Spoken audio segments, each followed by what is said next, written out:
Training update number 2. Would you look at me? I am on a roll. So let's continue this for the rest of 2019. So a look here just at some of my training from this past week. This is actually very recent from just this past week. So I'm going to try to do these every week with the training footage that I do have. So this is just some GHR. I've been adding in GHR more in my training. I really feel a good contraction in my hamstrings, and I feel like it is a very effective hamstring exercise for myself and for my leverages. So here you'll see these are actually some low bar squats that I was doing this past week. And I don't think I'll be adding in low bar again though. I noticed if you look at my grip there, so this was 275 pounds for sets of 8. These felt amazing, but if you look at my grip, it's very narrow. I've had a shoulder issue for a long time, and so my narrow grip really does make it hard to do low bar unless my shoulder is feeling 100%. Lateral raises, this lighting though, I would like to take this lighting everywhere.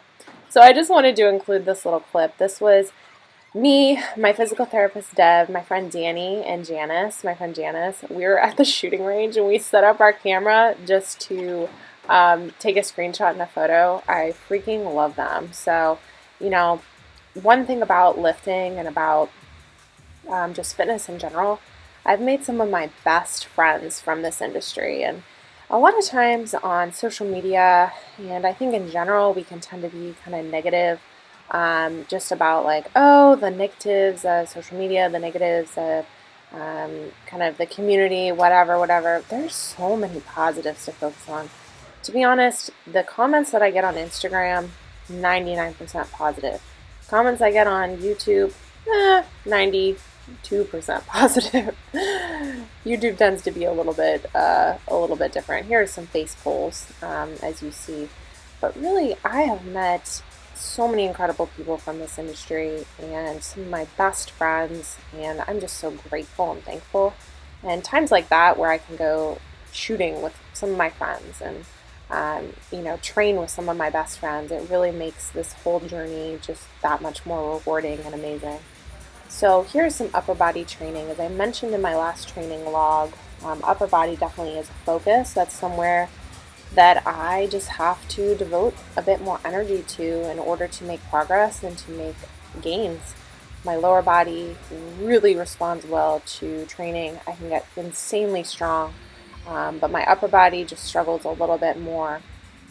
So I'm just genetically, I guess you could say, and maybe mentally, I don't enjoy training upper body quite as much, but it's been definitely a process trying to progress there. And so adding in some barbell curls, still adding in some arm work, but really in this next block, the main focus is back and shoulders.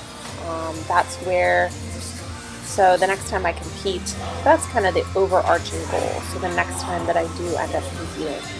And the next time I compete, it's not going to be until either next year, 2020 or 2021. I have quite a bit of time, but as a natural athlete, it's a bit slower of a process, and so for me, I really need to take advantage of this caloric surplus that I'm in, or I guess you could say slight surplus. I'm eating about around 2,600 calories per day, not doing any cardio, and training 5 days per week. So really taking advantage of that time that I do have where I can add some lean tissue is very important. And so focusing on upper body gains and not slacking in that regard. So what I mean by not slacking is making sure every repetition, every workout, I'm focused. I don't see my time in the gym as working out. I see it as training and perfecting my craft. So that's really the focus for my training. And here you can see some modified dumbbell seal rows. Love these. These are one of my new favorites that I've been adding in twice per week. So they're with a 2-second pause. The other day, I do not add in any pauses. So here, I wanted to just throw in this last clip. Deadlifts. This was 265 pounds for, I believe I did 10 on the first set, 9, then 9, then 8. So I'm training by as I mentioned before, by RPE. So definitely a lot of just going by how I'm feeling that day and stopping at a certain RPE. So my progression scheme is a little bit different as it has been in the past, but it's working really well for me. So these felt great, 265 pounds for those sets of anywhere from 8 to 10 reps.